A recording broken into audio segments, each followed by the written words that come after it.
Ah, que bom que pelo menos gostaram da prova, menos mal. Menos uma coisa. Vamos lá. 2 assuntos importantes, né? Bem importantes, porque sempre cai. Não sei se vocês viram hoje, coloquei lá uma postagem, eu não sei de que página é, eu só compartilhei lá no Instagram, lá, tá?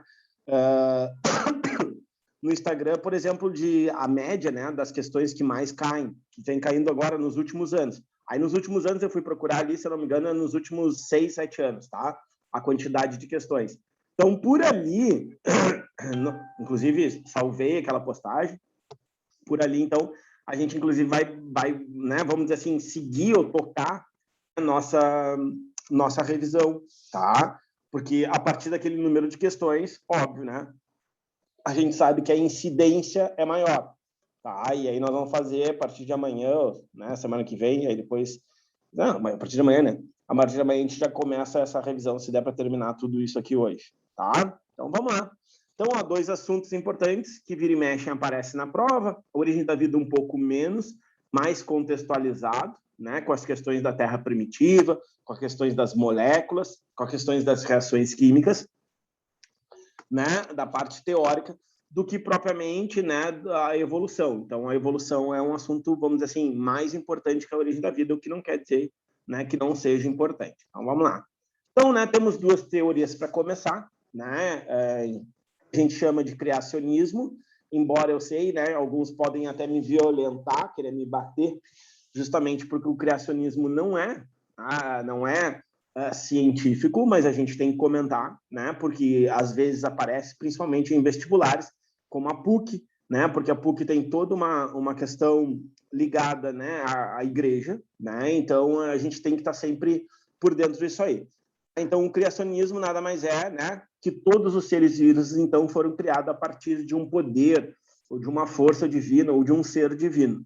Tá? Não se fala em Deus, que justamente Deus remete a algumas religiões. Tá?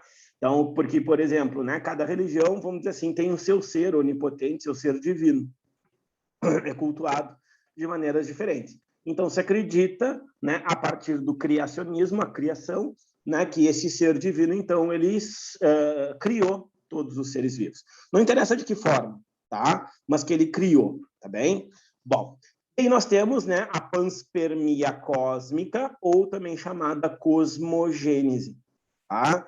Então, ó, a vida teria surgido em outros planetas ou fora do planeta Terra, através de meteoros, né, daquele bombardeamento de meteoros, né, eles acabaram, então, migrando, né, para o planeta Terra e, a partir daí, com as condições ideais, começaram, então, a se desenvolver, tá bem? Então, as 2 são teorias. E agora a gente passa para 2 hipóteses, né? A biogênese e a biogênese. Mas antes, para quem está aí com um caderninho, um lapisinho, ou está acompanhando as folhinhas aí, tá? Eu quero que vocês anotem algo aqui embaixo do criacionismo ou junto do criacionismo, tá? Pode ser? Anota aí. Anota assim, ó, design inteligente, tá? No criacionismo aí. Faz um adendo aí, pode ser aqui embaixo, ó. Quem tá nas folhinhas, quem não tá, não tem problema. Anota pelo menos num cantinho, esse papelzinho colorido, que eu sempre esqueço o nome. A design inteligente. Coloca aí 2 pontos que eu vou te dizer o que é e vou te explicar, tá? Então, assim, ó, obviamente que o criacionismo para a ciência, ele não tem como ser aceito, ok? Porque para ser científico, né, tem que estar ligado ao método científico, lembra? Então, para ser ciência, a gente tem aqueles passo a passo. E toda vez que cai questões de origem da vida, eles normalmente vêm associados ao método científico. Bom, então o que aconteceu? Né? O criacionismo, para defender, né, a sua teoria, para defender que realmente foi um ser divino, que criou todos os seres vivos, tá? Ele então estipulou o design inteligente. Por quê?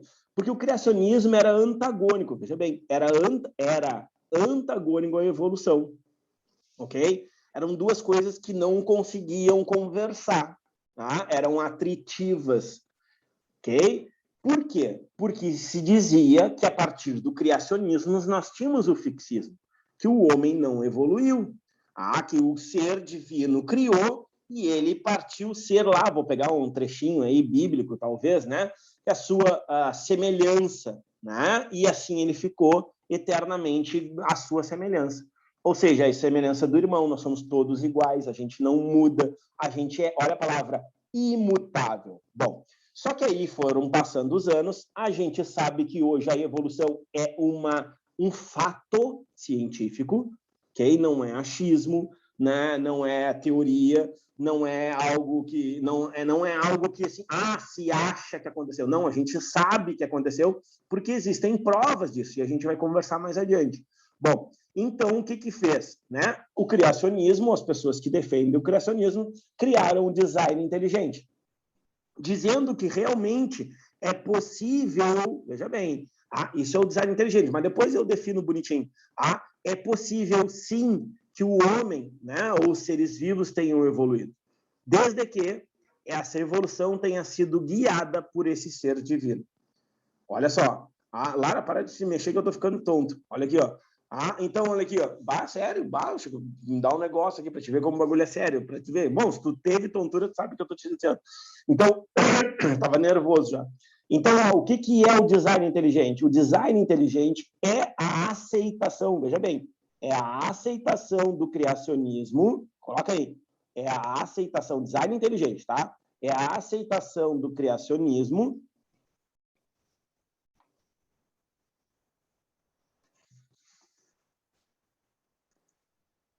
da evolução. É a aceitação do criacionismo da evolução. Desde que ela tenha sido guiada por esse ser divino. Ponto. Tranquilo? Claro para todo mundo? Fica dúvida nisso? É bem comum em vestibular, tá? Design inteligente. Então, vamos dizer assim, ó, é o criacionismo dando um pouquinho o braço a torcer, vamos dizer assim, tá? Num português aí, chulo, tá? É o criacionismo dando um pouquinho o braço a torcer para aceitar o que é ciência, para aceitar aquilo que realmente aconteceu, mas desde que seja conduzido, né, guiado, vamos dizer assim, por um ser divino, tá?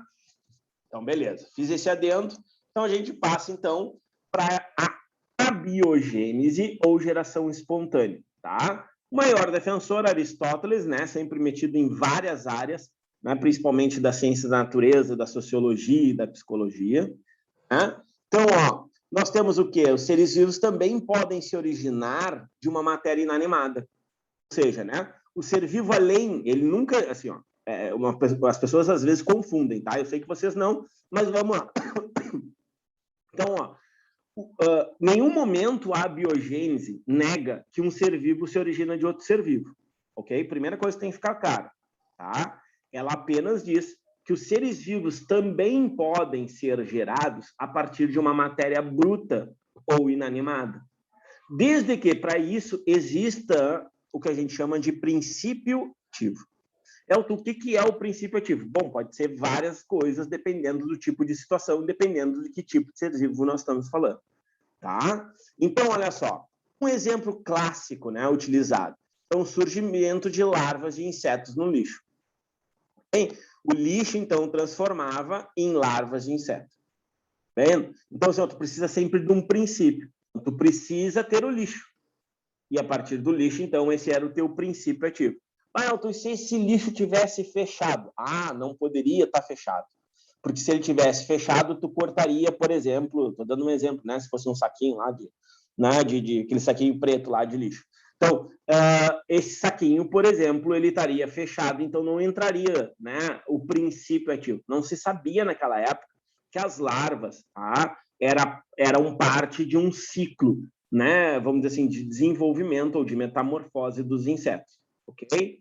Uma outra, olha só, surgimento de girinos nas lagoas. Então, a lama, né, daria essa força, esse princípio ativo, para que os girinos, então, se desenvolvessem e, a partir dali, criassem novos sapos. Tá? Então, isso, inclusive, depois vai aparecer, né, um livro de receitas de como surgiam os seres vivos. Tá? Então, não esquece, geração espontânea ou abiogênese não nega que um ser vivo nasce de outro ser vivo, mas diz que é possível sim, né, ou defendia isso, né, que é possível sim um ser vivo se originar da matéria bruta ou inanimada. Pois o que a gente tem, né? As receitas de Van Helmont. Aqui a gente tem, né, um livro de receitas. Então, ó, colocando-se num ambiente grãos de trigo, uma camisa com suor após 3 semanas suja em ratos. Claro, hoje a gente já faz aquele cantinho da boca, né? Ah, claro, né? Ó, hoje, tá? Mas aí tu imagina isso lá na época desses caras. Então, o que a gente tem, ó? A gente tem, então, a camisa suada como o princípio ativo.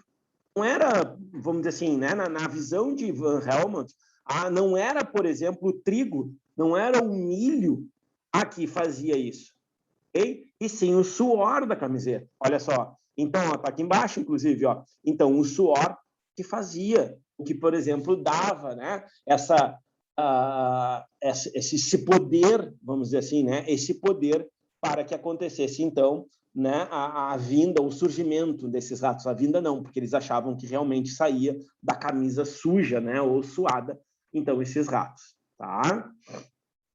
Bom, aí começa o quê? Começa as pessoas a pensarem um pouquinho mais e começam a questionar a abiogênese. E o primeiro a fazer isso, então, foi esse cara lindo, maravilhoso, chamado Francesco Redi. Redi, ou Redi, como dizia o Francesco, um ex-aluno meu. Redi. E para eles é um cara extremamente sem importância, você sabia? Nós que damos importância para isso aqui para eles lá. Sabia que na Itália não se estuda isso? É real? Por isso que eu adorava conversar com meus alunos de intercâmbio. Então, olha só. Eu tenho aqui, ó. Então, nós temos os seres vivos que se originam apenas de outros seres vivos. Então, o que Redi fez? Século XVII. Então, ele observou. Cara, isso aqui tem alguma coisa errada. Ele fez 2 experimentos. Ele colocou em pedaços de carne, na verdade foi de peixe, tá? Colocou um pedaço de carne ou de peixe, não faz diferença. E né? Não pensa que foram só 2 potezinhos, ele fez isso em quase 80 potes, a 40, então, vamos dizer assim, fechados e 40 abertos. Bom, o que ele observou? Né? Ele observou que nos potes abertos surgiam, então, larvas. Tá? E mais, além disso, que foi consequência, né? Não foi a causa, porque a causa era tentar provar, né, que um ser vivo só se origina de outro ser vivo. A consequência disso também ele conseguiu, olha que loucura, ele conseguiu descrever, por acaso, o ciclo, a metamorfose dos insetos. Foi aí que se descobriu que existe o ovo, larva, a pupa e o adulto. Então, tudo a partir de observações. Então, estão vendo, muita coisa na ciência foi descoberta, né, sem aquela intenção específica. Agora, por exemplo, ele estava tentando provar que um ser vivo se origina de outros seres vivos e acabou descrevendo, né, o ciclo reprodutivo também dos insetos. Tá? Então, aqui, Francesco Redi, então, defendendo a biogênese. Bom, começa a discussão, né? A historinha de abiogênese e abiogênese. Então, a partir da descoberta dos micro-organismos, então, retomadas as discussões sobre a origem da vida. Por quê? Né? Como é que aqueles seres tão minúsculos, eles apareciam, né, em determinados caldos, em determinados locais, em feridas, né, em lesões, em pessoas ou em outros animais. Então, Needham, né, o que Needham fez? 1745, defensor da abiogênese, ou seja, ele veio para rebater o Redi. Tá? Ele veio para rebater o Redi, porque ele não gostou, porque ele achou que realmente acontecia isso aqui. Ou seja, acontecia que um ser vivo surgia de outros locais.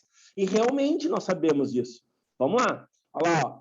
A Duda chegou da academia, né, botou para fazer uma sopinha. A sopinha agora está calor. Tá, mas pode ser. A Duda está de regime. Imagina, a Duda de regime ia sumir.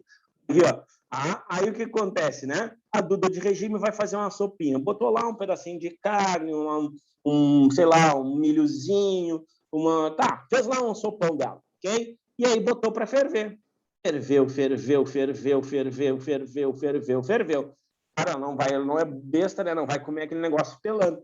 Então, resfriar. Só que aí o que aconteceu? A Duda pegou e botou a panela num canto lá na casa dela. Aí todo mundo tá viajando, só a Duda tá em casa, não tem empregada, a mãe não tá, o tio, o avô, o papagaio, só tá ela. E ela esqueceu daquele cantinho, aquele resto, que ela comeu quase tudo. E aí ficou lá uns 4, 5 dias.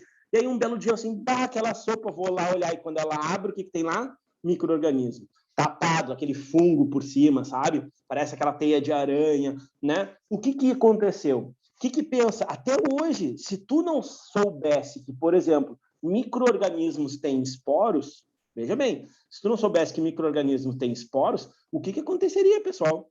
Tu diria assim, pô, realmente, né? Saiu aqui micro-organismo desse caldo aqui super poderoso que a Duda fez, entende? Então, só que a gente hoje sabe, naquela época não sabia, e realmente ele defendeu com isso com unhas e dentes, né?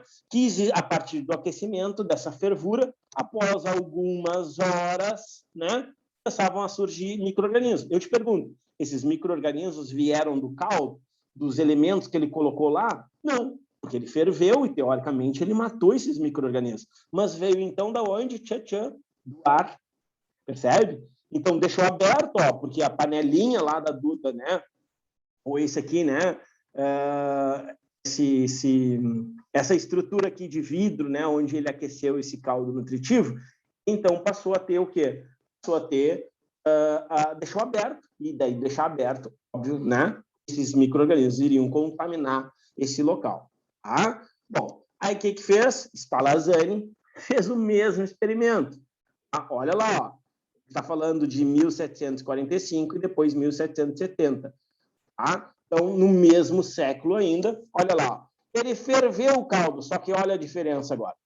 Olha a diferença. Ele botou uma rolha, uma tampa.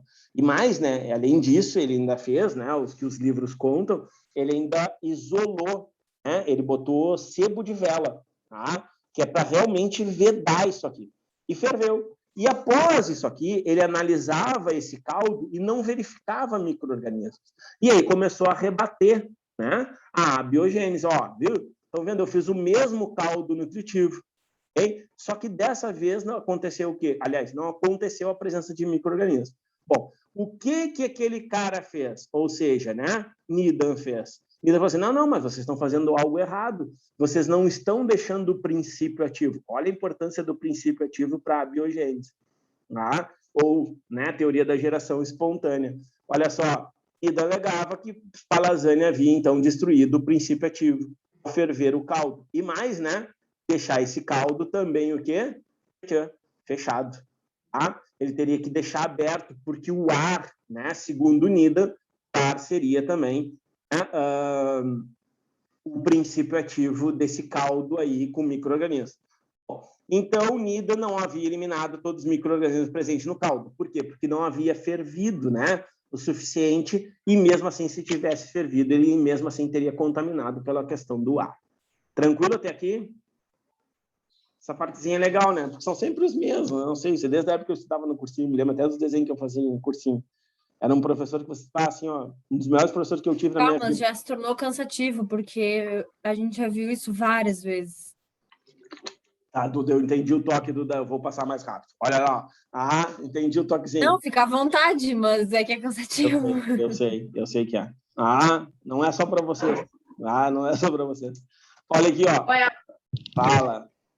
Por incrível que pareça, hoje a gente teve revisão de tudo isso que você está dando agora. Hoje? Então estão afiados, tem que responder. Então, quando eu perguntar, vocês têm que responder. Não vai esconder, não adianta fechar a câmera. Olha aqui, ó. Aí o que nós chegamos, então? Chegamos à confirmação da biogênese. Então, Louis Pasteur, né? Então, a pasteurização, o que ele fez?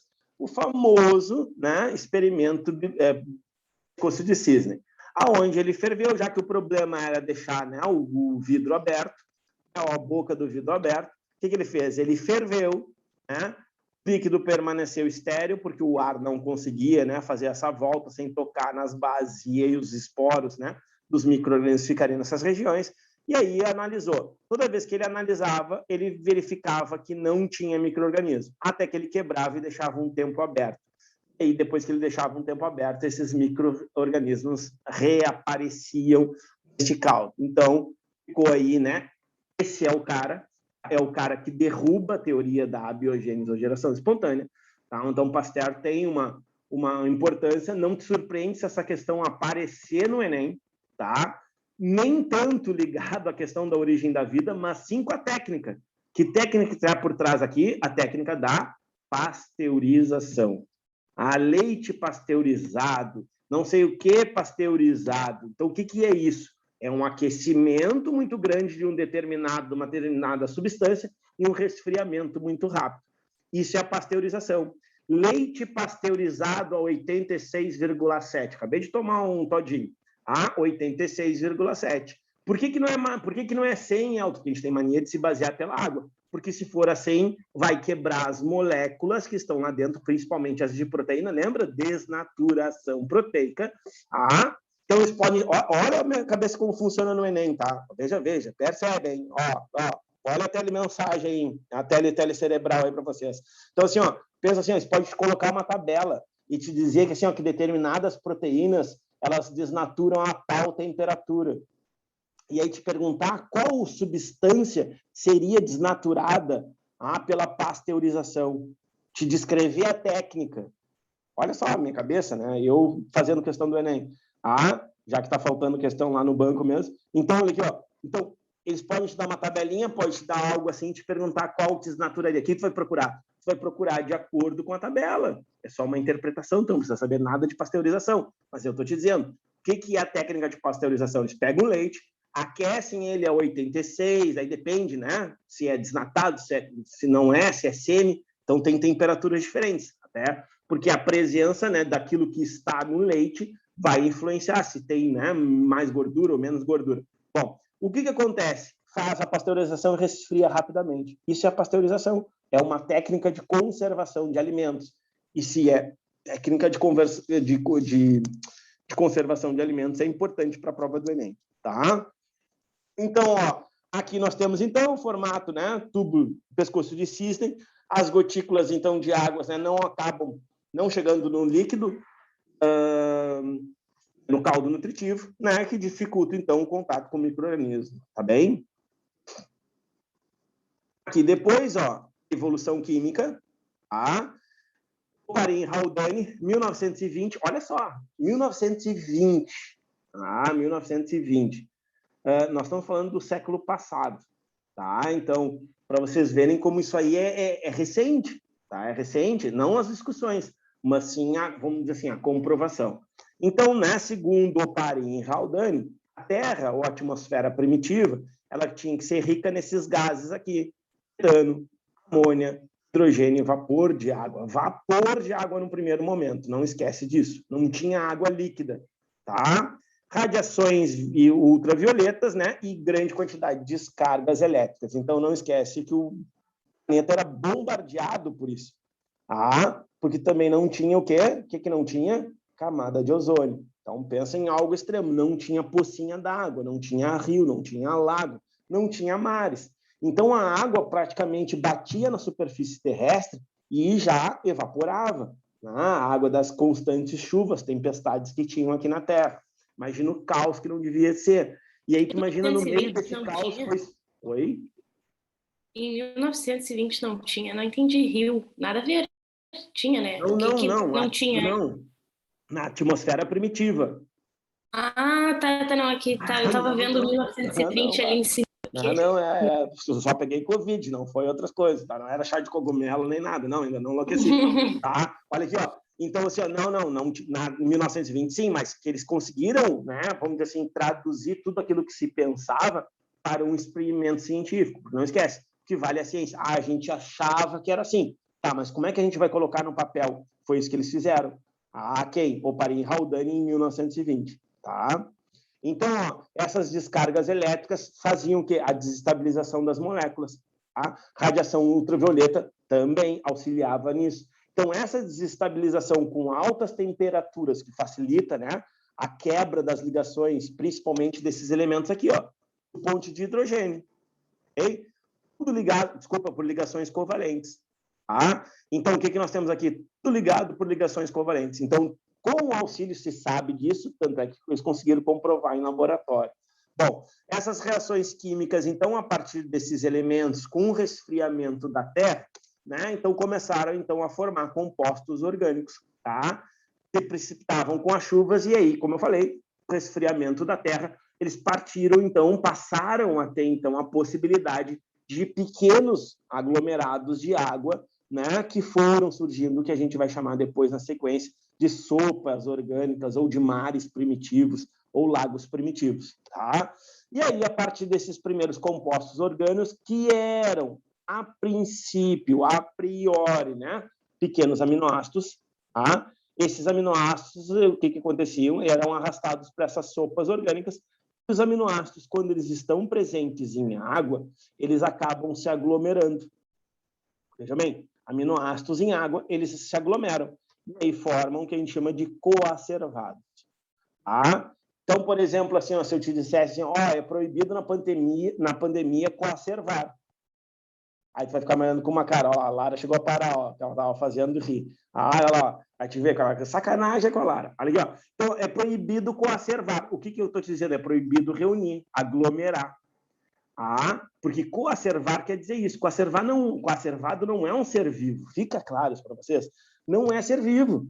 É apenas um aglomerado de moléculas orgânicas, que nesse primeiro momento é um aglomerado de moléculas chamado aminoácidos. Então, ó, em água, que formam uma película que já foi questão da prova. Só que eles misturavam lá com os fosfolipídios, okay? Que é uma questão que aparece assim, que é uma molécula anfótena, que é o que formava ao redor dos aminoácidos no meio, com essa molécula ao redor, com essa película de água. E aí, né, vai se formando o primeiro, olha a palavra, em compartimento. Veja bem, se forma o primeiro compartimento, que na sequência da evolução de milhões de anos, vai dar origem ao primeiro ser vivo. Então, os coacervados nada mais são do que um aglomerado de moléculas, delimitados por uma película de água. E, com o passar do tempo, vai se aprimorando, vai reagindo, vai formando outras moléculas, e aí sim, eles são capazes, então, de formar os primeiros seres vivos. Tranquilo? Sim? Então, ó, primeiro envoltório lipídico, proteínas catalisadoras, ou seja, enzimas. Traduzir isso, né? E pensa, né? O caos que era o planeta naquela época, e aí com esse resfriamento, esse primeiro compartimento, precisa de enzimas para fazer as coisas funcionarem. Okay? As coisas, quando eu digo metabolismo, né? Então, por exemplo, assim, ó, se eu não tiver um processo enzimático eficiente, respiração, transpiração, excreção, alimentação, né? No caso aí, digestão, não tem como funcionar. E ainda, olha lá, ó, ácidos nucleicos, tá? Então, a partir destas moléculas aqui, iniciariam, né, vamos dizer assim, a nossa Terra primitiva, então eu consigo formar todas essas moléculas aqui.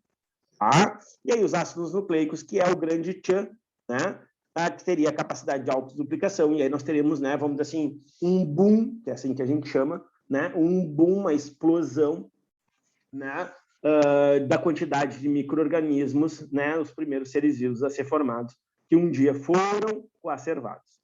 Tranquilo? Obviamente, bem simples, né? Então, aqui, né, terra em formação, aqui, né, ficarem coacervados, ó, proteicos. Isso aqui se faz em laboratório, tá, pessoal? Isso se faz, não é difícil, tá? É isso que eu quero chamar a atenção de vocês. Como se imagina que era a Terra primitiva, como é a Terra atual, né? Aqui, Stanley Miller, 1953, aí tu imagina a década de 50, já existia até rock, até samba e pagode, e aí tu tinha o que aí, ó?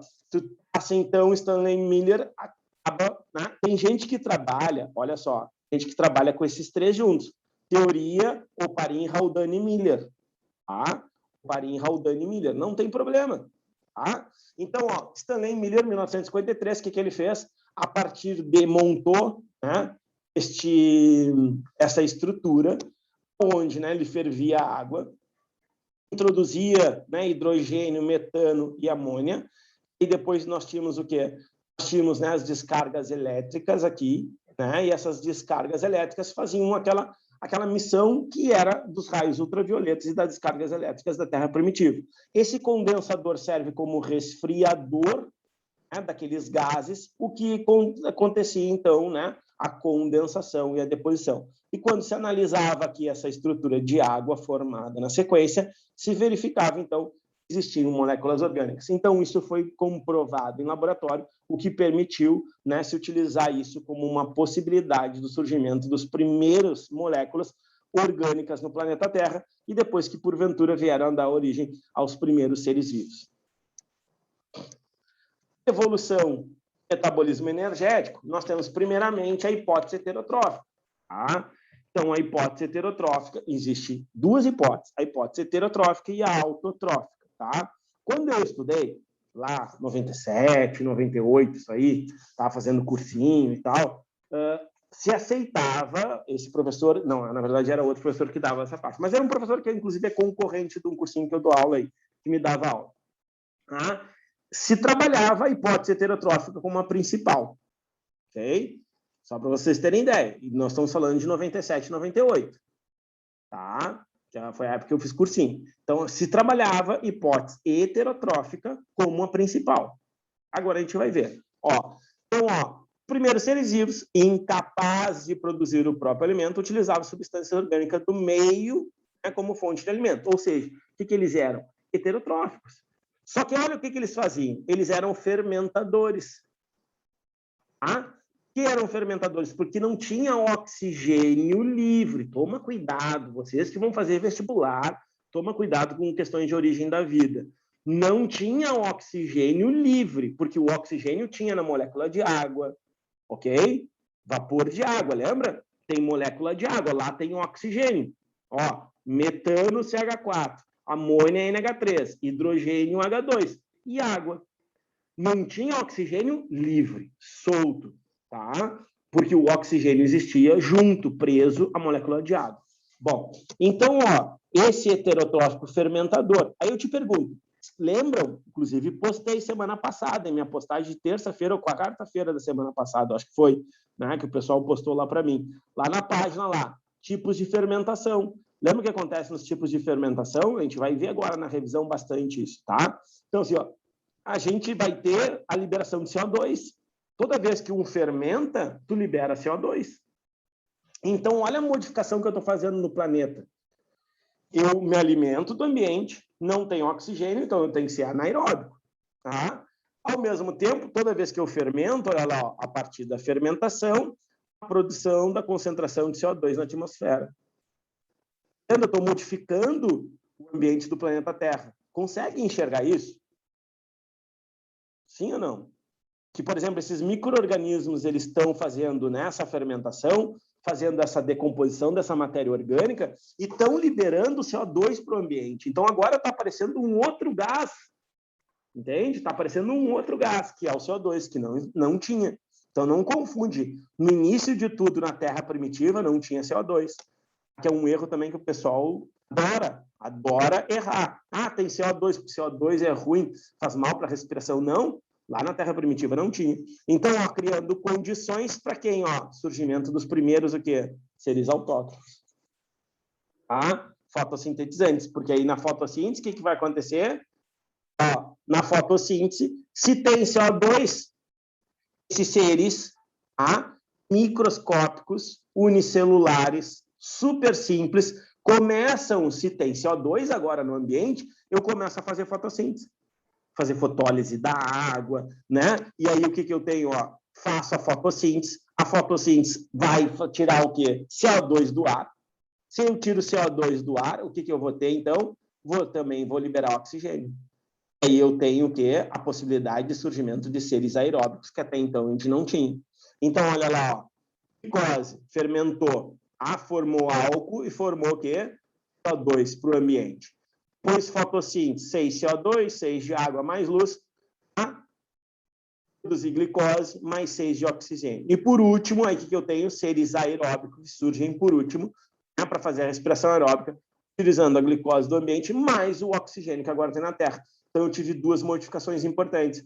A fermentação que liberou CO2 e permitiu os fotossintéticos, isso na hipótese heterotrófica, e depois, né, os fotossintéticos liberaram oxigênio e permitiu os seres aeróbicos.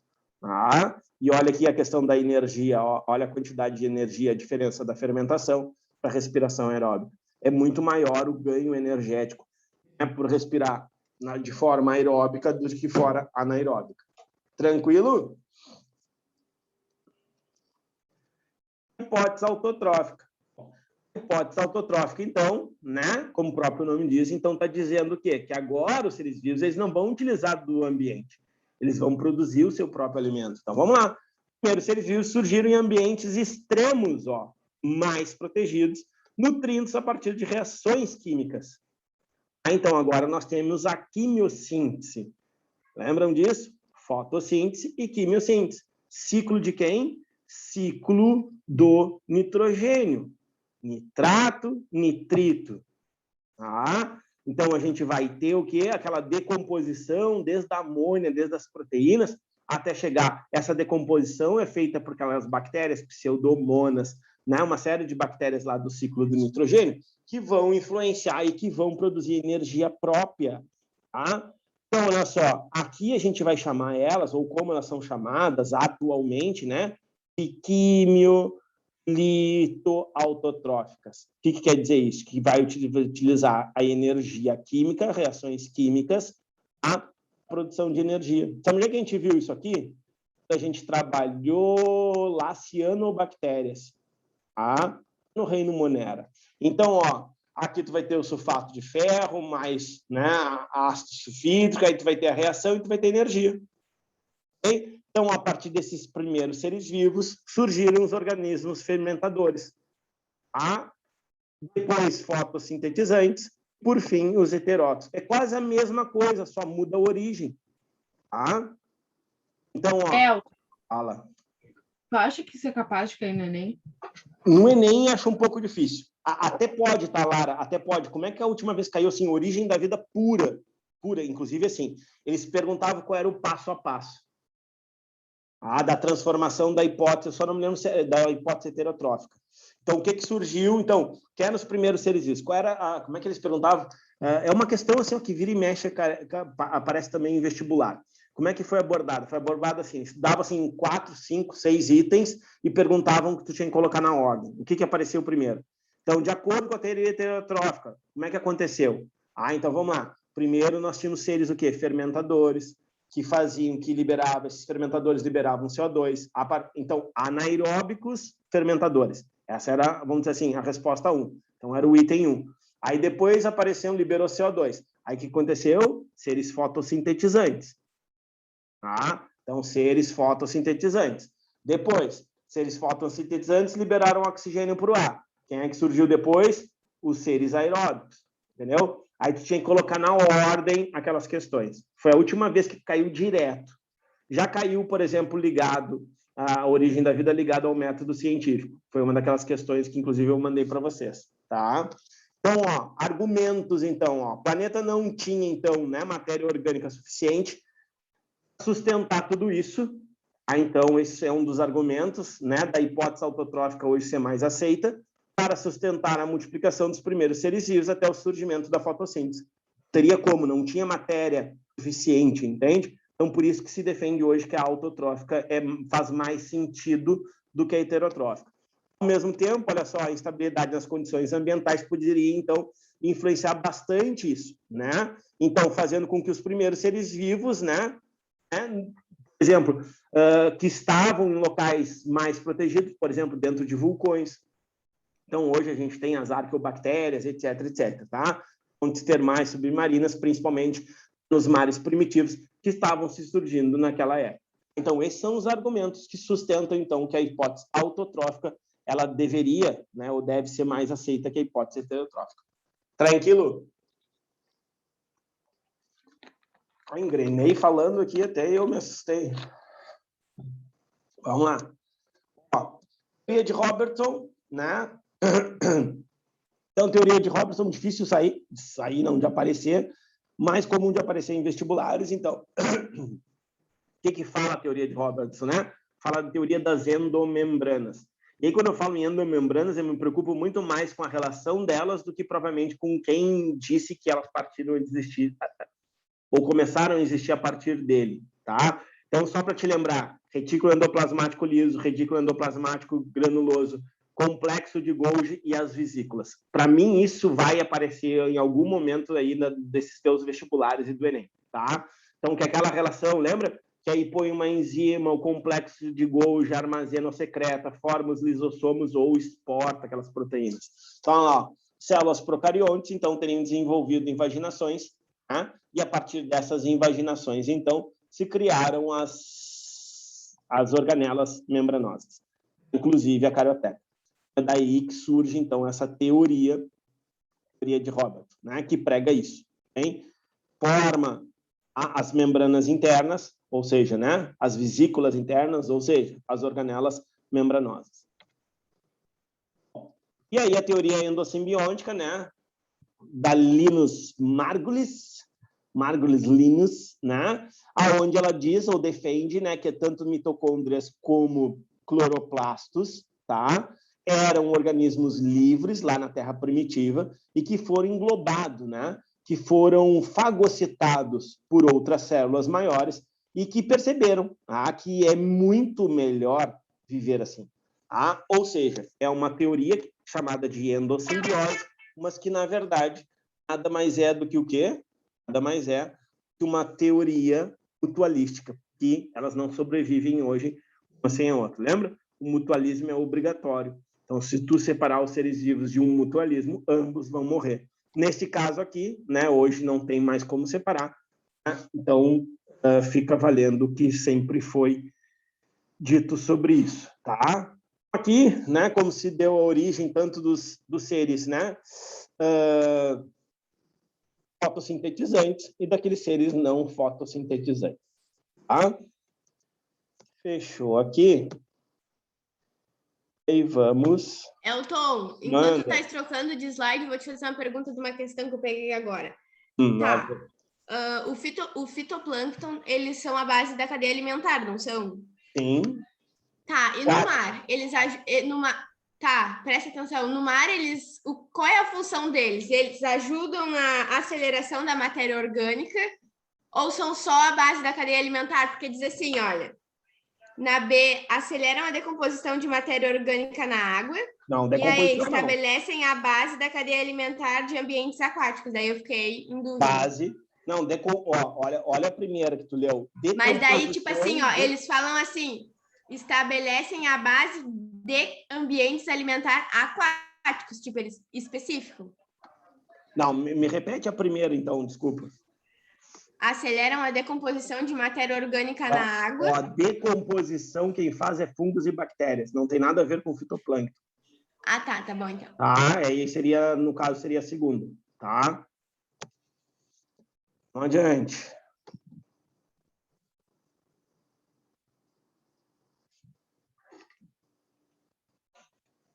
Então, olha aí, ó, evolução, para fechar, que loucura, hein?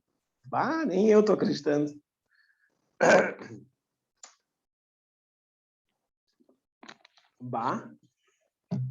Quantas folhas, Duda?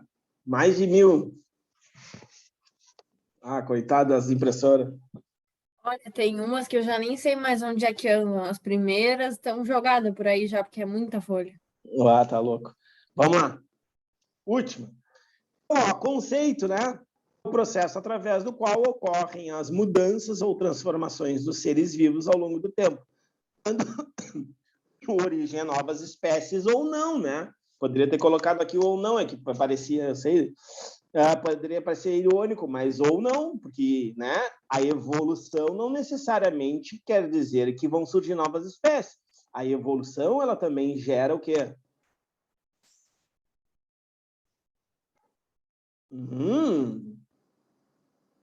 Vamos lá. Seleção natural gera o quê? Tiveram aula hoje. Vamos lá. Vamos. Acorda, Duda. Duda ainda está se recuperando das aulas. Peraí, Elton, pergunta aí de novo que eu estava imprimindo o slide. Olha aqui, agora. Seleção natural, tá? Vamos lá. Seleção natural. O que é seleção natural? Gera seleção natural. Tá, isso eu sei, tá? Mas o que ela também gera de negativo? Interrogação. A seleção natural não gera só coisa positiva. E a seleção natural não gera invariabilidade genética? Ou ela vai diminuir a variabilidade genética. Ela vai, como o próprio nome está dizendo, ela vai selecionar. Alguém tem que morrer. Sim, tá? Então, assim, ó, tu vai diminuir a variabilidade, que é uma imagem que vai aparecer mais adiante, que vocês vão entender por quê. E eu vou contar uma história para vocês, que é uma história bem legal até, diga-se de passagem. Então, olha aqui, ó, vamos lá. O que nós temos? Olha aí, ó, o fixismo, que a gente conversava, que está sempre atrelado ao criacionismo. Tá? Então, olha só, nasce, morre, sempre igual. Não tem modificações. Agora, olha no evolucionismo, o que nós temos, né? Transformações. Olha a palavra transformações, não quer dizer que seja melhor, tá? Quer dizer que transforma, que modifica, que altera. Bom, se isso vai ser bom ou não, só o tempo vai dizer, tá? Mas há uma modificação, uma alteração. Então, nós tínhamos uma borboleta que foi dando origem, ó, a outras, até surgir novas espécies. Nesse caso aqui do fixismo, não. Tá? Bom, as três... Elton. Manda. Eu acho que tu acabou mandando os slides 2 vezes, tipo, que ocupam a folha inteira. Depois tu pode mandar o pequenininho aquele. Posso. Obrigada. Olha aqui, ó. Lamarckismo, darwinismo e o neodarwinismo. Quem é esse cara aqui? Esse cara aqui.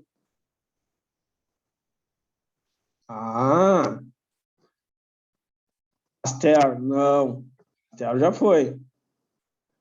Viram? Faltaram as aulas? Esse só 4 assistindo aula? Tá aí, ó. Eu sei. É aquele que eu te perguntei esses dias? Não, é o Mendel, cara. Mendel, Gregor Mendel. Então, eu não te perguntei dele, Elton. Sei lá. Pergunta tanta coisa que eu até me perco, Nalanda. Só hoje mesmo foi um bombardeio de foto e não sei o quê. Eu assim, para, Nalanda. Para, dá um tempo. Mas Elton... Mas adianta. É o que eu digo, às vezes eu não respondo na hora, mas sabe que eu sempre respondo. Aqui, ó. Olha aqui o que nós temos, ó. Neodarwinismo. Tá? O neodarwinismo ele vai levar em consideração alguns achados, vamos dizer assim, algumas descobertas de Mendel. Então, o que muda do darwinismo para cá é porque Darwin não sabia explicar, né, o que o neodarwinismo, ou teoria sintética da evolução, explica hoje. Então, as questões genéticas, introduzindo as questões genéticas. Eu gosto dessa foto aqui, que ele tem uma cara que parece que está assim, né? Está assim, olhando, sabe aqueles olhinhos para cima do WhatsApp? Vê se não parece, olha lá, ó, o Lamarck, né? Todo mundo tremendo, Lamarck, coitado do Lamarck. Aí vem a epigenética, né? Vem a epigenética e nos esfrega na cara, né? Essas coisas que Lamarck defendia lá adiante, né? Mas depois a gente conversa sobre isso. O que é o lamarckismo, né? Então, para Lamarck, né? O que Lamarck pensou? Então, inicialmente haviam apenas, né, girafas, que é o exemplo das girafas, muito legal, muito bonito, mas nunca falaram de girafas, mas não tem problema. A gente utiliza porque é um exemplo que fica bem claro, né? No início, então, tinham, olha, segundo Lamarck, tá? Então ele dizia que só tinha girafas de pescoço curto, ok? E aí o que acontece? Conforme ia passando o tempo, essas girafas, né, para alcançar o alimento, aqueles brotos mais suculentos, né, mais nutritivos, precisavam ir esticando, né, o pescoço, e aí esse pescoço ia esticando, a lei do uso e desuso, né? E aí, a partir disso, então, eles também tinham a capacidade de transmitir isso para as gerações seguintes. Então, essa girafinha, né, pequenininha. Então, o que ela fez? Ela foi esticando até alcançar. E os filhotes dela, quando ela se reproduzia, se fosse macho ou fêmea, independente, ela passava, então, essas características para os seus descendentes. Era isso que Lamarck defendia. Então, por isso que ele tem 2 postulados, ou 2 leis. A lei do uso e desuso, né? Tudo que eu uso, hipertrofia, tudo que eu não uso, atrofia. E depois a transmissão das características adquiridas. Ou seja, se eu adquirir esse pescoço longo, eu acabo passando para os meus filhos. Ok. Então, tá aqui, ó. Tem o exemplo do patinho, né? Então, um patinho das membranas interdigitais. Então, se eu preciso, né, dessas membranas interdigitais, eu vou fazendo o quê? Eu vou desenvolvendo ela até que eu tenha um nado, né, vamos dizer assim, suficiente. Então, lei do uso. Se eu uso essas patas, elas vão desenvolver as membranas interdigitais. Imagina se acontecesse realmente, a gente fizesse natação. Então, as pessoas que nadam teriam membranas interdigitais entre mãos e pés. Seria algo, no mínimo, estranho, né? Bom, e a lei das... Duda já me imaginando a cena, as pessoas caminhando na beira da praia, imagina, Duda. Imagina aqueles pezinhos assim, tudo marcadinho. Que loucura.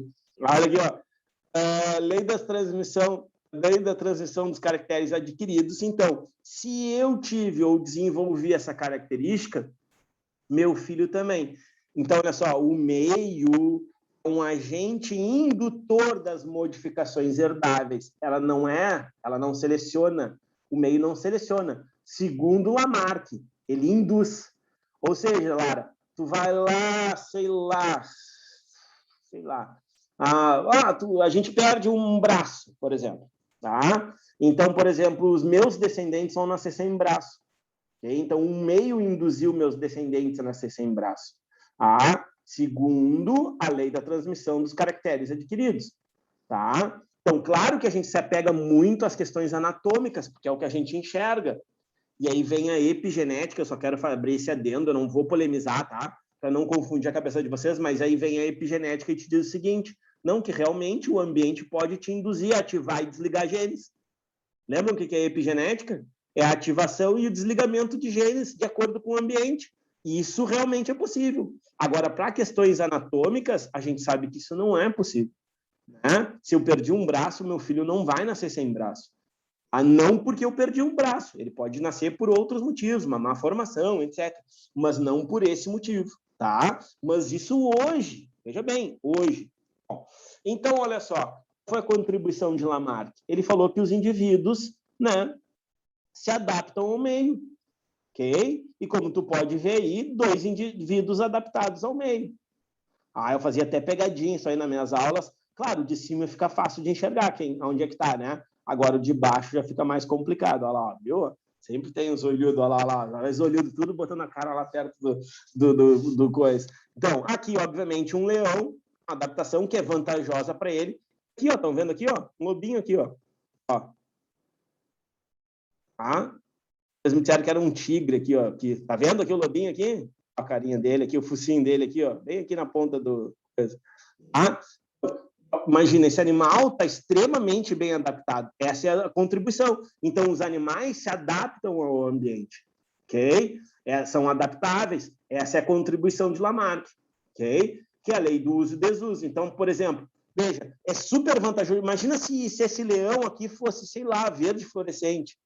Vocês vão dar, da onde vai ser? Ou se fosse que nem um vagalume piscando. A presa ia ver ele de longe, entendeu? Ele está vindo lá longe, já está vendo, porque está piscando. Tá? E assim, obviamente, que ele consegue, né, se camuflar e, óbvio, né, tira vantagem. Olha a falha do lamarquismo. Eu adoro essa aqui porque eu tive um boxer, né, sou apaixonado por boxe. Então eu adoro essa foto. E antigamente tinha essas manias, né, de cortar o rabo dos bichos, coitado dos bichos. E olha lá, ó, eu te pergunto, quando botar para reproduzir esse cachorrinho aqui, esse boxerzinho aqui, o que vai acontecer? Vai nascer, os filhotes vão nascer com cola cortada? O dog tem o rabo cortado, ele tem só um toquinho, assim. Aí o que acontece? Ele vai nascer com cola cortada ou os filhotes deles vão nascer com cola normal? É normal? Entende? Ô, Elton. Fala. Agora um assunto nada a ver, Noel. Esses tempos eu tava lá na casa do Pierre e tava a Matilda. É Matilde? Matilda? Matilda. Cara, que cachorro infernal. Ela me mordeu umas 5 vezes e ela não soltava. Então... Ela é, tipo, muito agitada, cara, e ela morde mesmo. E ela não soltava. O João Pedro me falou agora que, na verdade, castraram ela, né? Agora, já que estão fazendo esse adendo, vamos fazer esse adendo aí, casos de família. Aí castraram ela e eu não sabia. E aí, ela tava mordendo um monte de gente. E aí o que aconteceu? Aí, desde que castraram ela começou a agir assim de novo. Ela tem um problema seríssimo, assim, de morder. Ela me mordeu. Ela fica, tipo, pegando nos calcanhar. Porque é uma característica da raça, né? Isso assim, ó, qualquer vídeo deles, assim, ó, tu pega eles, assim, mordendo pata de cavalo, pata de boi, porque eles tocam, né? Eles são de campo. Então, é uma característica dela. Sempre aqui em casa, aqui, ó, aqui do lado, aqui, ó, do meu lado, onde passa o fiozinho, assim, da net, sabe? A gente botou, tipo, aquelas capinhas, assim, para não correr o fio solto, né? Então, porque o fio vai lá pro meu quarto, então, que é lá longe. Então, a gente botou a capinha. Cara, ela mordia a parede. Esse cachorro para dentro de casa deve ser um inferno. E aí, como eu ia dar, tinha até para quem dá que criava esses cães aqui em Rio Grande. E aí, mas aí o João Pedro lá, conversou lá com a mãe dele lá e tal. E, tchê, vou te dizer, aí ele me falou assim, papai, ele sempre fala, papai, deixa eu te contar. Aí ele bem assim, deixa eu te contar. A Matilda tá louca de novo, mordendo todo mundo. Aí eu assim, E ela não sabe e ela brincar. Assim, ela morde brincando, mas a brincadeira dela é bruta, né? Só que eu falei pra ele, tem que gastar energia. Não adianta, tem que gastar energia. Porque o bicho que não gasta energia, não adianta. Mas... Elton, fala. acabei de entrar no site da Fevale e saiu o gabarito oficial da prova e não anularam aquela das aves. Provavelmente, foi o que eu falei para vocês, provavelmente nem anulem justamente por isso. Isso, assim, ó, já serve até assim para a gente ficar ligado. Eu ia marcar certo, não marquei porque eu li que tinha aves e aí eu não... Isso assim, ó, é o tipo de coisa assim, ó, que deixa para nós depois, na sequência, principalmente quando for a católica. É difícil da católica dar problema, até porque é poucas questões. Mas, tipo assim, ó, não bloqueia, entendeu? Não bloqueia. Mas isso aqui o Elton me deu... Bom, o que está lá perguntando? É 4 cavidades. Quem é que tem 4 cavidades desse? Que nem tu pensou certo, só que mas não pode ser porque as aves não estão aqui dentro. Interessa, marca aquela ali. Entendeu? Depois a gente discute na sequência. Não dá para se abalar. Foi, não sei o quê. Não adianta. A classificação, eles podem... Cansei de dizer para vocês, classificação biológica é muito pessoal. De novo, eu posso utilizar, são triblásticos, são diblástico, lembra? Acelomado, pseudocelomado, celomado, deuterostômio, protostômio. Posso utilizar isso como classificação ou posso utilizar quem tem sistema nervoso, quem não tem. Posso utilizar quem anda, quem não anda. Posso utilizar, entende? Eu posso separar os grupos. Bom, eu não sei o que eles fizeram. Provavelmente alguém entrou com recurso e eles vão ter que dar uma resposta. O porquê que eles classificaram daquela maneira. Aí a gente vai ficar sabendo, tá? Bom, então aqui, ó, a falha do lamarckismo é essa aqui, ó. Outra, olha aqui, ó, que é muito comum. Já viram essas mulheres, né? Conforme vai passando os anos, né, eles vão introduzindo ou vão botando, né, mais esses fios metálicos, né, ao redor do pescoço, né? E aí elas vão desenvolvendo, então vai crescendo esse pescoço. Por exemplo, se tu retirar isso aqui delas, elas morrem, né? Porque o pescoço não sustenta, né, esse tamanho. E isso força, dói, pode ver, ó, que elas estão sempre esgueladas aí. Acontece, eu não me lembro que país é, eu acho que não é Somália, é Indonésia, é naqueles lados lá, tá? Onde elas vão desenvolver, eles vão colocando isso aqui. Então, tá vendo? Isso não é passado, tanto é que, olha aqui, ó, a pequenininha aqui, ó, tá com meia dúzia de voltinha, já esticando as pessoas. Isso aqui é tudo uma questão masculina, tá? Que tem uma baita crítica aí da questão do feminismo, da questão da proteção das mulheres, etc.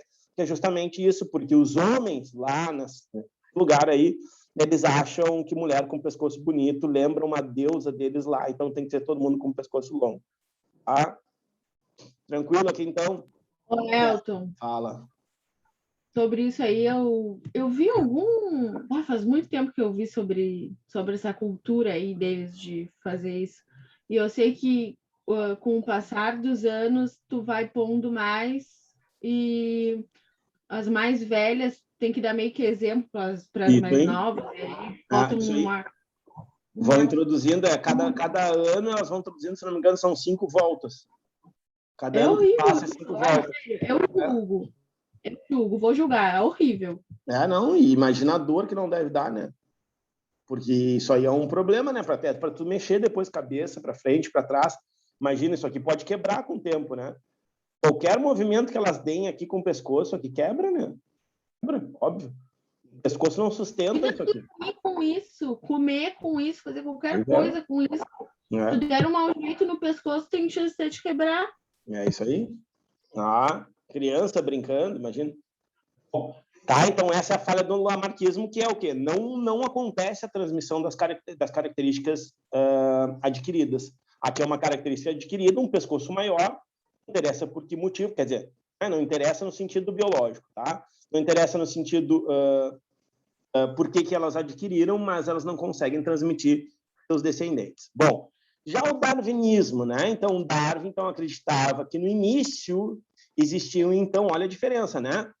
Girafas de pescoço longo e girafas de pescoço curto e girafas de pescoço médio, tá? Que já é a diferença para o lamarckismo, que dizia que só existiam de pescoço curto e elas foram esticando, né? E foram dando origem aos descendentes. Bom, que ele dizia que existia de vários tamanhos e que a seleção natural, ou seja, o ambiente, né, a competição entre elas, né, serviam, então, aquelas que se alimentavam mais, teriam uma capacidade maior de sobreviver no ambiente.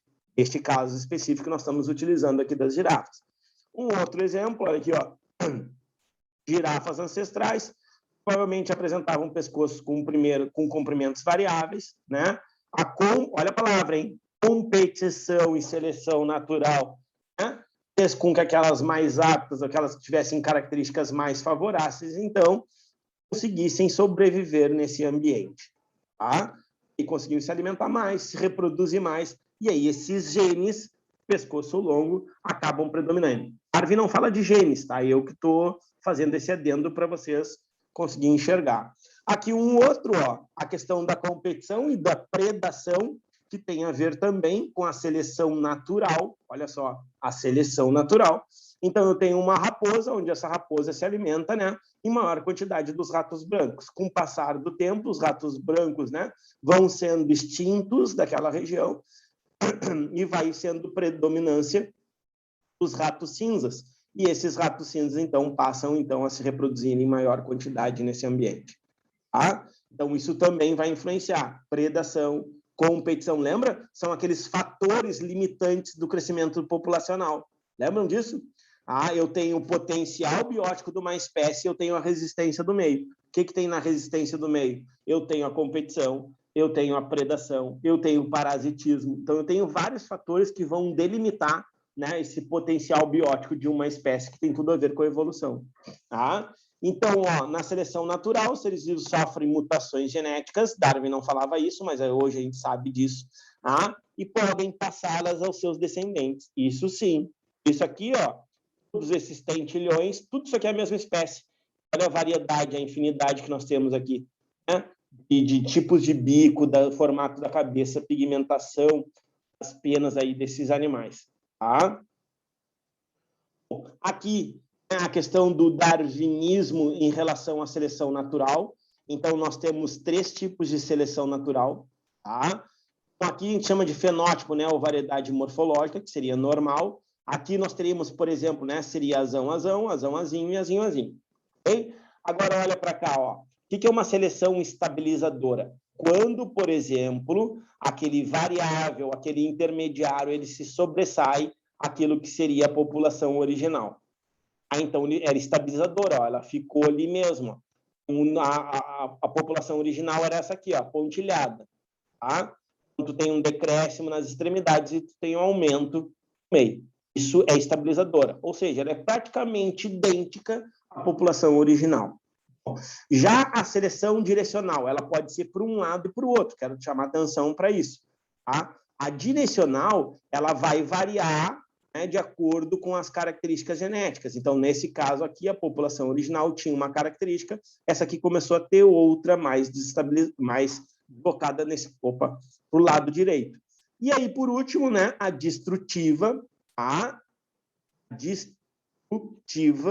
ela vai ter, então, 2 picos, ou seja, ela é completamente antagônica, completamente diferente, ao contrário, né, daquela original. Ou seja, a população evoluída ela vai ter variações para ambos os lados. Tá? Então, são esses 3 tipos. A estabilizadora, que é praticamente igual à original, a direcional, que pode ser para um lado ou para o outro, e a destrutiva, que ela vai ter esse formato, assim, sempre de M, tá? Sempre formato de M. Aqui, ó. Isso aí que era a pergunta que eu tinha para falar para vocês. Olha aí. O que nós temos aí? Qual é a falha do darwinismo aí?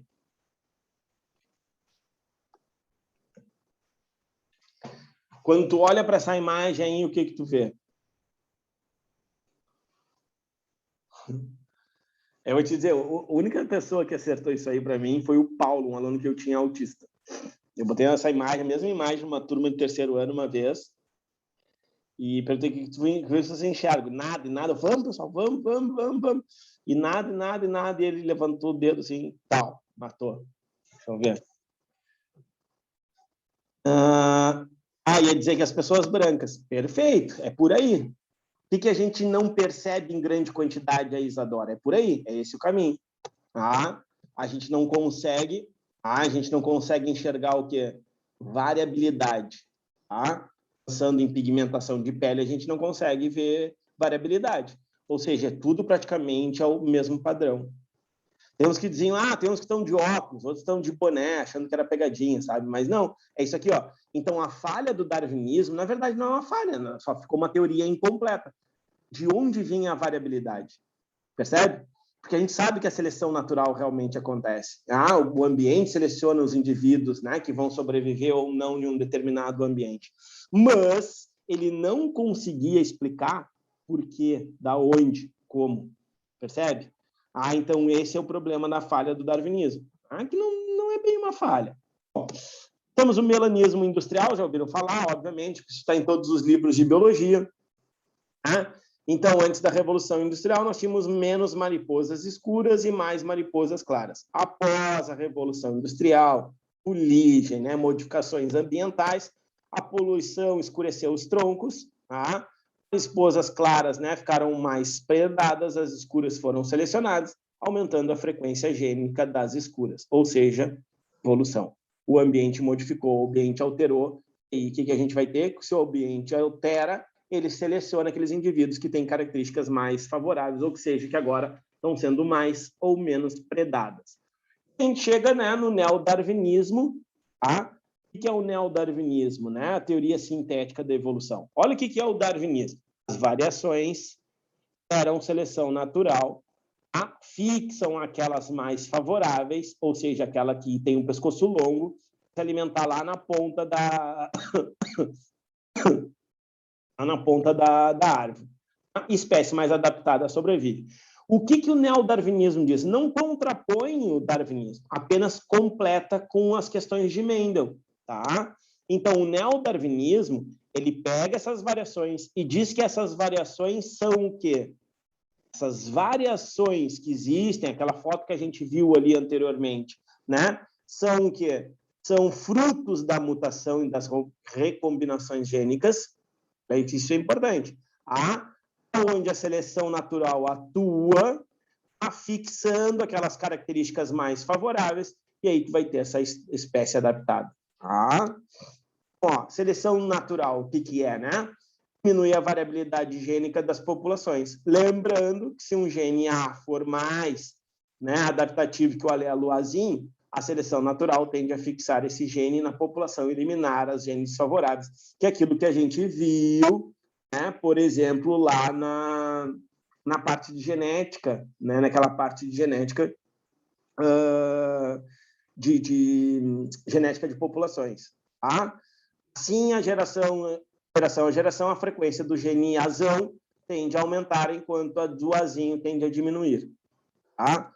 Endogamia ou consanguinidade, lembra dos cruzamentos consanguíneos, aqueles entre parentes que ficam dois tracinhos ligados, né?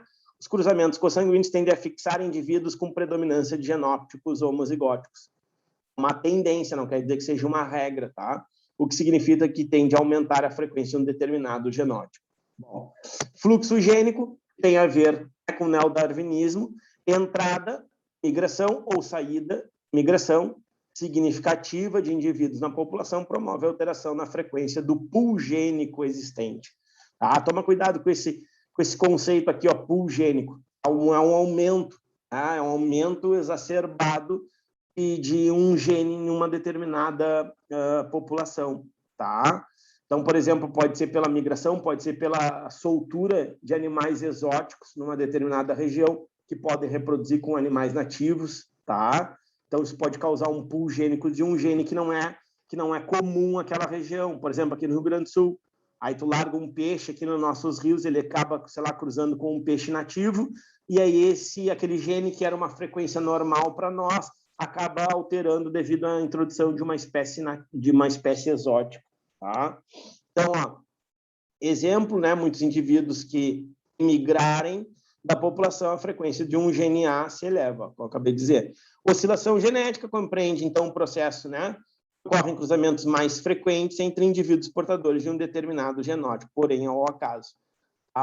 E olha aqui, isso aqui é importante, Embora a oscilação genética não seja expressiva como um fator evolutivo em grandes populações, pode ser significativa em pequenas populações.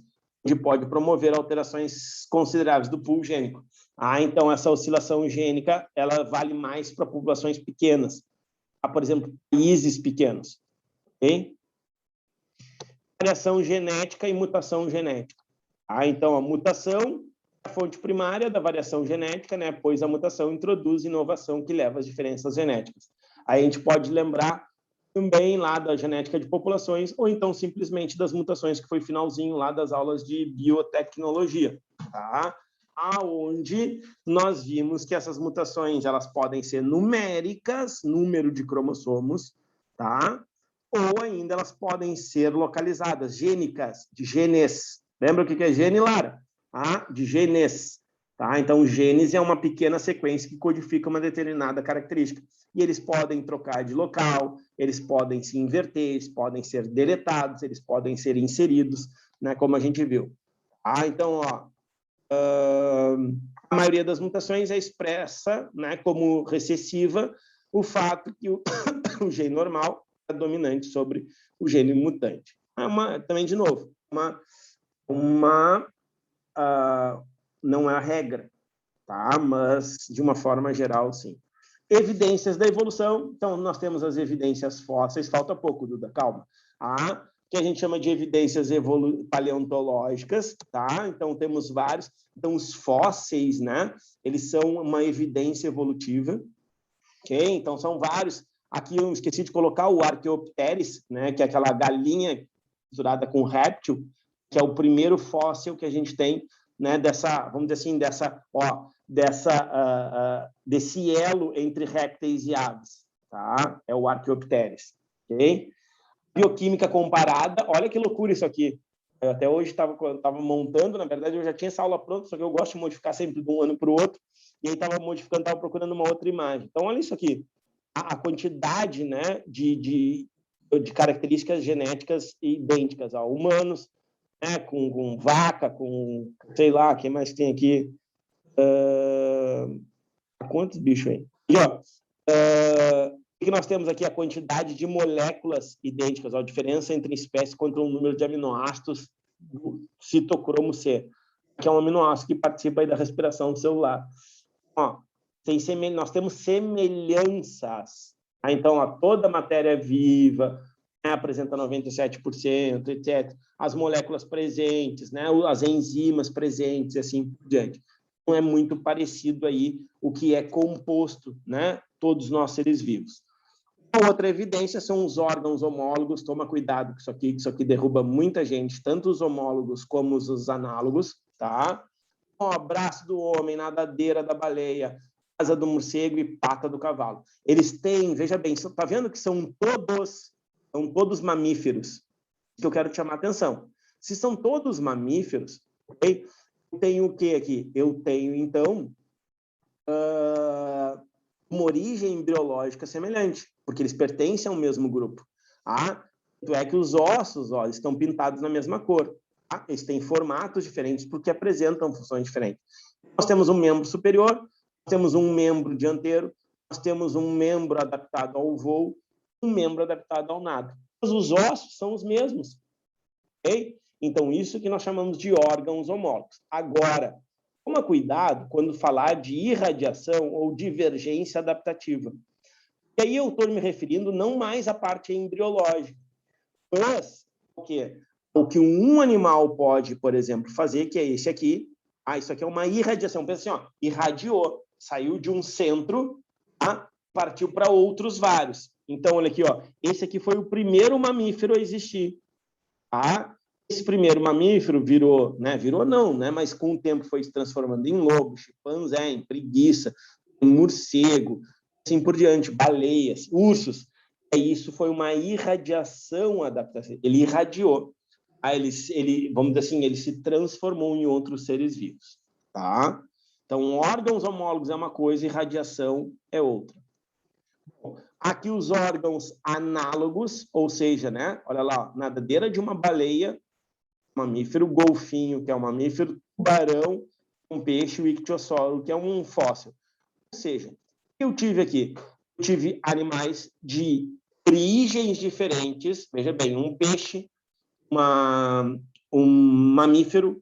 Poderia colocar aí uma ave, por exemplo, o pinguim, que é adaptado ao nado, tá? Então, eu pegaria aí, sei lá, nadadeira da baleia, do tubarão e do pinguim, tá? Então, eu vou ter 3 animais de origem embriológicas diferentes, tá? Que desempenham a mesma função. Isso é o que nós chamamos de órgãos análogos. Eles têm origem embriológica diferente, mas mesma função. Nesse caso aqui, é nado. Esse também pode ser chamado, olha só, de convergência. Olha, eles convergem na mesma função, que nesse caso aí é o nado. Tá? Por quê? Porque eles são de espécies diferentes. Aqui, ó, evidências embriológicas, então as semelhanças entre os embriões, nós já conversamos sobre isso, né? Então nós temos semelhanças, né, entre esses animaizinhos bonitinhos. Então, ó, peixe, né, uma ave, um porquinho, e um humano. E ver que eles têm semelhanças, principalmente aqueles que são mais próximos, né? Aqui ambos mamíferos. Mas, né, contei já a história para vocês, lembram da minha prova? A minha prova, aquela de embriologia, onde todo mundo rodou na turma, que o professor pediu para separar o que era blástula, o que era de ave, peixe, mamíferos, répteis, lembra? E eu falei para vocês, tá, todo mundo separou, esse aqui parece que tem uma pena, esse aqui parece não sei o quê. Ele perguntou, quem é que respondeu? Todo mundo levantou assim, responderam, todo mundo rodado, 0, lembra? Eu falei essa história para vocês? A minha prova de embriologia comparada. Por quê? Porque não tem como separar até gástrula, vamos dizer assim, talvez até neurula. Enquanto é embrião, a gente não tem como dizer o que é um, o que é outro. Depois que passa, por exemplo, né, de embrião, aí passa a ser um feto, aí sim, aí ele começa a ter, vamos dizer assim, o processo de diferenciações das células embriológicas, aquelas células tronco, que a gente estudou agora não faz muito tempo, elas passam a ter, então, características diferentes, tá? Bom, aqui, ó, aqueles órgãos chamados de órgãos vestigiais, né? Então, ó, apêndice cecal, o dente ciso, o fêmur e a pelve que vai modificar. Olha aqui, ó, tá vendo? Ó? Olha só isso aqui. A baleia tem fêmur, tem pelve, totalmente desconectada, né, com a estrutura da coluna. Frente de nós, né, que é preso, a cintura pélvica e que tem função. Eles têm esses ossos. Louco isso, né? É que nem, por exemplo, algumas cobras, não sei se você sabe, algumas cobras têm patas. Quando tu pega, tu disseca a cobra, principalmente, eu acho que é a cascavel, se não me engano, a cascavel ela tem patas, né? Claro, tu vê lá, ela vai ter a coluna vertebral, as costelas, e ela vai ter patas, pequenas patinhas, inclusive com os pezinhos bonitinhos, bem do lado da cloaca, a cara mas são estruturas que elas passam porque são resquícios evolutivos. Ó, qual é o outro osso do nosso corpo que tem? O outro osso, sacral e o coxígeno. Aqueles que formam lá, a partezinha lá daquele ossinho da bunda lá, são todas fusionadas. Se não fosse o fusionamento... Eu já quebrei esse osso, dói muito. Então, se não fosse, por exemplo, esse osso aí, ó, se tu tivesse esse osso, né, ainda com a medula dentro, esticada, o que aconteceria? Nós seríamos quadrúpedes ainda e teríamos rabo. Coisa que não, aparentemente não acontece. Então, isso são resquícios, né, são evidências evolutivas, por isso nós nos tornamos bípedes. Implicações da seleção natural e seleção artificial, toma cuidado com isso na prova, porque isso é a cara do Enem. Aí eu tenho que falar para vocês, isso aqui é a cara do Enem, né? Seleção artificial, então a resistência de bactérias a antibióticos. Isso aqui chamado, ó, presta atenção, hein? Isso aqui é chamado de antimicrobiano. Esses anéisinhos aqui que tu está vendo aqui, que parecem umas pastilhinhas, parece um remédio, isso aqui é um anel embebido, né? Bebido, molhadinho em antibióticos. E isso aqui é uma cultura, tudo isso aqui que está opaco é bactéria, e são colônias de bactéria. Então, o que a gente faz para testar se um antibiótico funciona nessas bactérias ou não? Tu põe aqui o antibiótico A, o antibiótico B, o C e o D, e aí tu faz o que a gente chama, né, de cultura, né, o esfregaço, a cultura aqui da bactéria, e elas vão crescer, pode ver que elas cresceram, tanto é que ficou opaco. Mas nessa aqui ficou um halo grandão, essa aqui um halo pequenininho, nesses dois não serviu. Ou seja, o que está te dizendo? Que esses dois antibióticos aqui não servem para controlar esse tipo de bactéria. mais eficiente antibiótico tu utilizar para essa pessoa, tem o quê?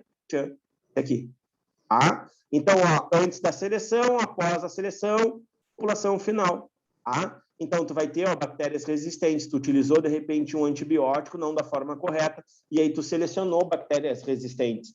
Tá? E aí, tu vai ter um problemão na tua garganta, no teu corpo e assim por diante. Ô, Elton. Fala. Eu tenho uma amiga que ela está se formando em biomedicina e ela sempre me manda foto dessas culturas de bactéria lá no hospital. É legal. E aí ela pega assim, ela pega tipo um palitinho assim, ela esfrega nesse bagulhinho aí. É o mesmo do teste do Covid. Tá? É o mesmo teste do Covid. Inclusive, a gente adapta, por exemplo, assim, ó, vamos lá, vou voltar aqui, ó. Eu trabalhei com fungos, né? Então, o fungo também trabalha da mesma forma, ele vai crescer. Não pense que é só. A gente fala em fungo, a gente acha que é só crescimento que nem do mofo. Não é, tem outros tipos de crescimento, mas beleza. Então, tu coloca medicações, tu coloca substâncias. No caso das bactérias, tu coloca, obviamente, antibiótico. Só que aí, por exemplo, a gente, às vezes, é tão ruim, é tão deficiente, né? A questão é muito caro essas coisas, né? Essas de biomedicina, de microbiologia. Então, o que a gente fazia? A gente cortava papelão, olha só, cortava papelão redondinho, tá? Esterilizava, obviamente, e depois embebia, assim, molhava eles nos antibióticos. Porque aí não é o antibiótico que tu compra em farmácia, tá? Aí é o antibiótico que vem direto da fábrica e tal, que é específico para isso.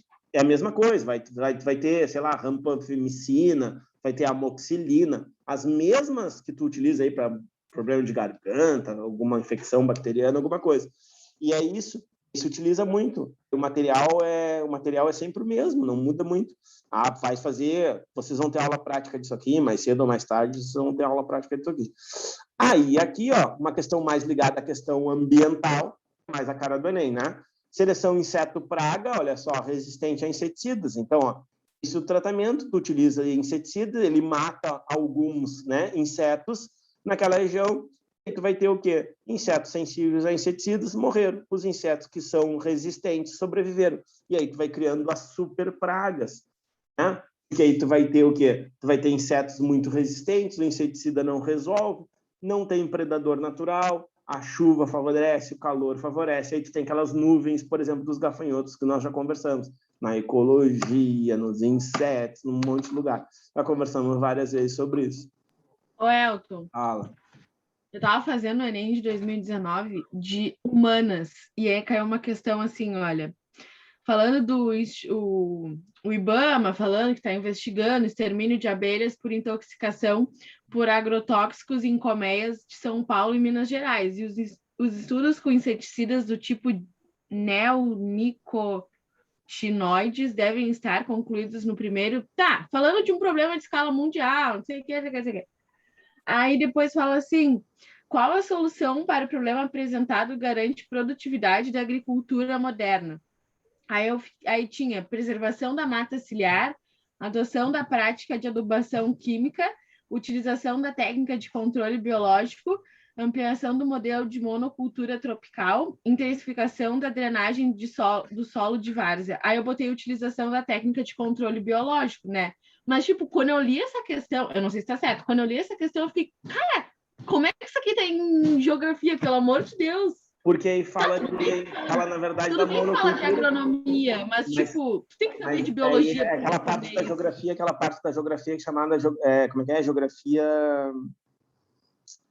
Não é populacional, não deixa de ser populacional, mas geografia agrária, que é bastante frequente. Elton, e também entra a parte do que o IBAMA é meio que das pesquisas, né, do IBGE. Sim, também tipo do IBGE, isso. também tem essa parte que era, né? Que agora não é mais nada. Mas tudo bem, pula essa parte. Agora, o que acontece assim, Lara? Como eu sempre falei para vocês, é mais fácil cair essas questões na prova de geografia do que na prova de biologia. Porque a prova de ciências humanas ela é uma prova que normalmente é crítica.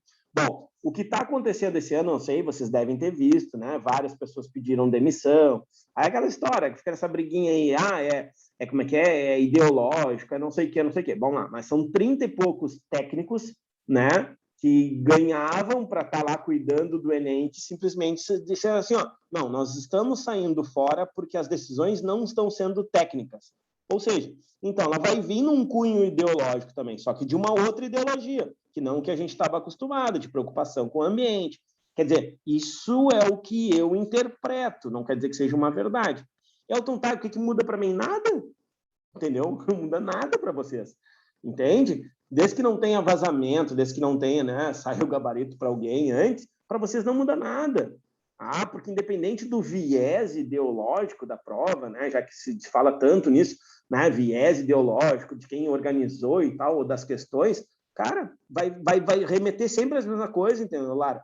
Claro que, assim, ó, vamos lá, se tem um viés ideológico, jamais vão dizer que agrotóxico é ruim, ou que o desmatamento na Amazônia ele é normal, entendeu? Porque não tem como tu defender isso.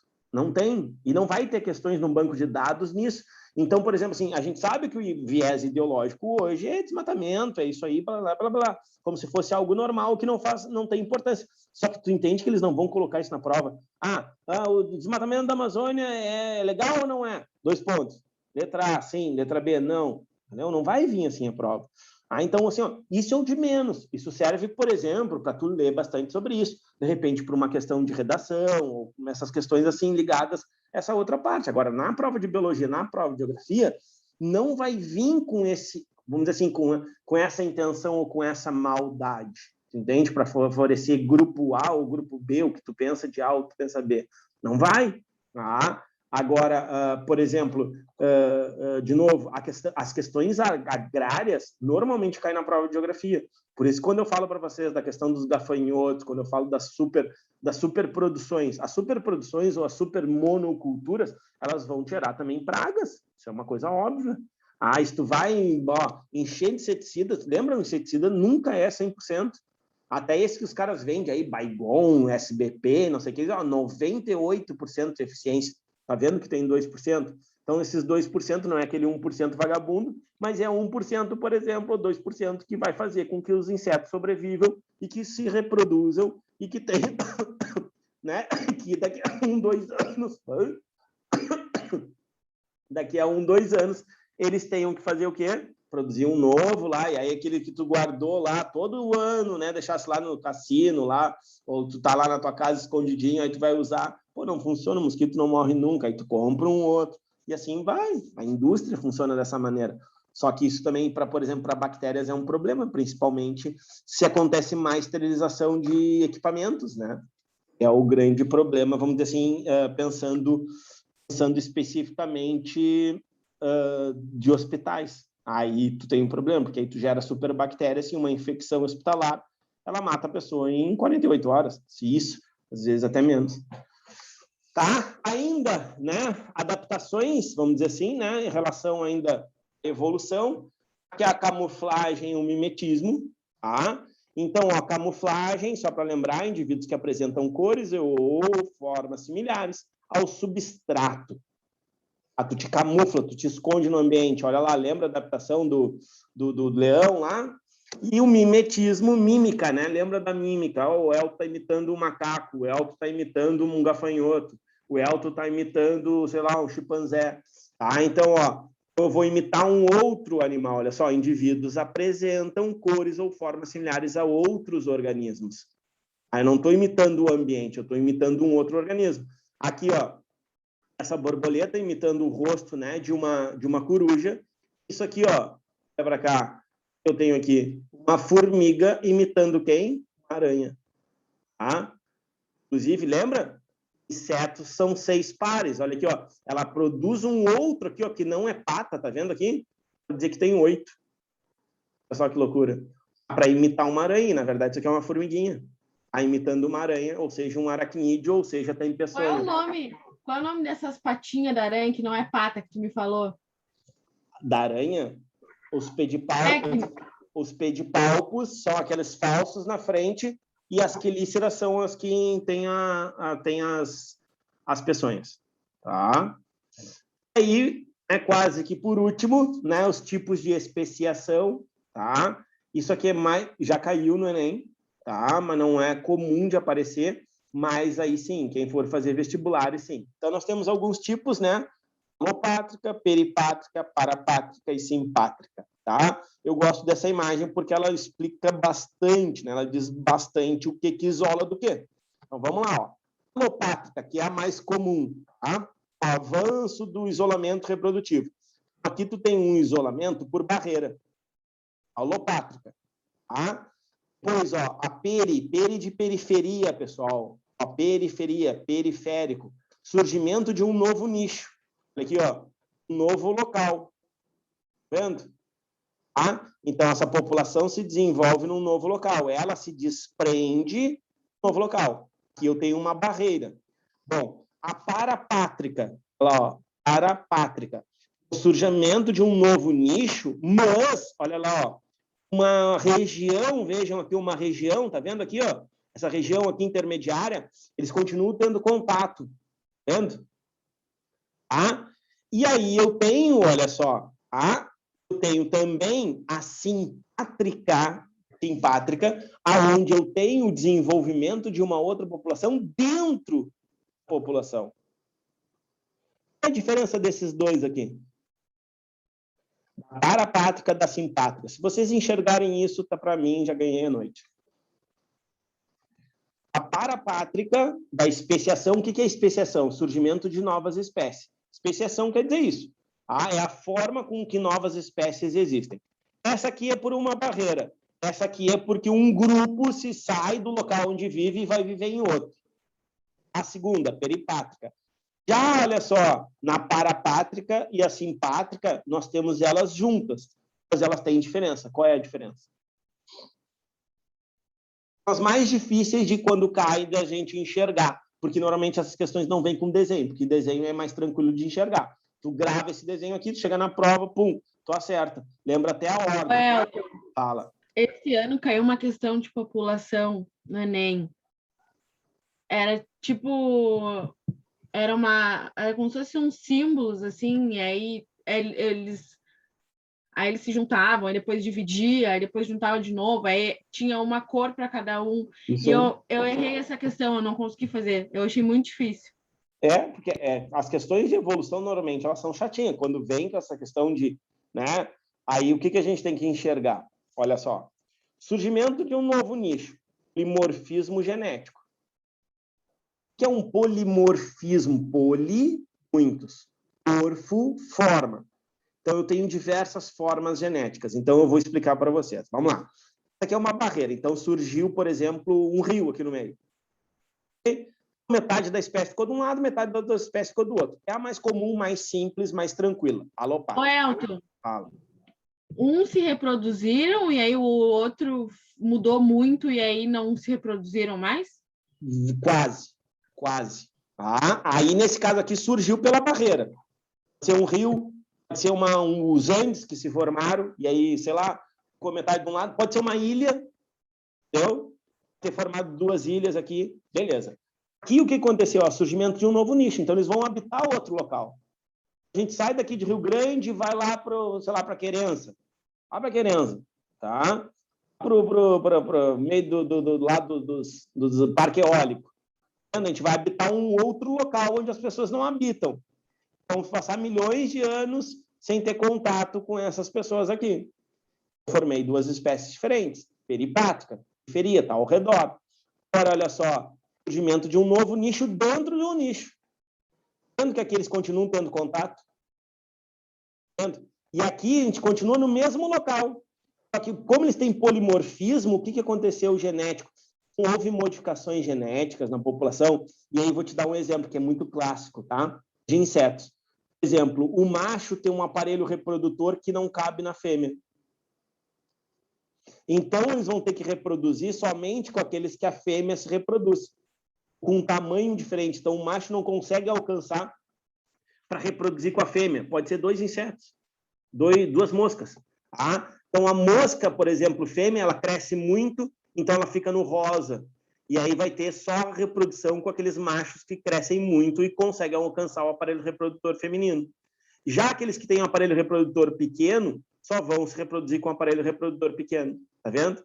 Que a gente chama de polimorfismo genético. Então, eles vão ter uma alteração na forma, consequentemente genética, e estão dentro do mesmo local. Esses aqui, eles migram um pouco, saem um pouco, mas eles continuam tendo o quê?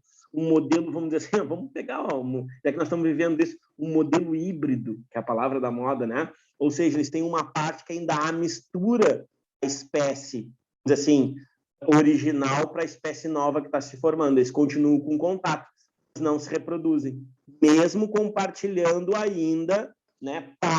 Parte, não todo, o mesmo habitat. Nesse caso aqui da simpátrica, compartilham o mesmo habitat, mas por essa questão genética, essa questão de forma, eles acabam, então, não conseguindo reproduzir. Fica claro a diferença entre esses 4 aqui? Cara, isso aí se cai e derruba um monte de gente. Derruba. Porque normalmente isso aí não se dá e não se conversa e não se tem entendimento. De novo, esse aqui é um isolamento geográfico. Tá? Esse aqui é uma separação, um grupo, vamos dizer assim, se desprende, se desgarra, vai viver em outro local, em um outro nicho.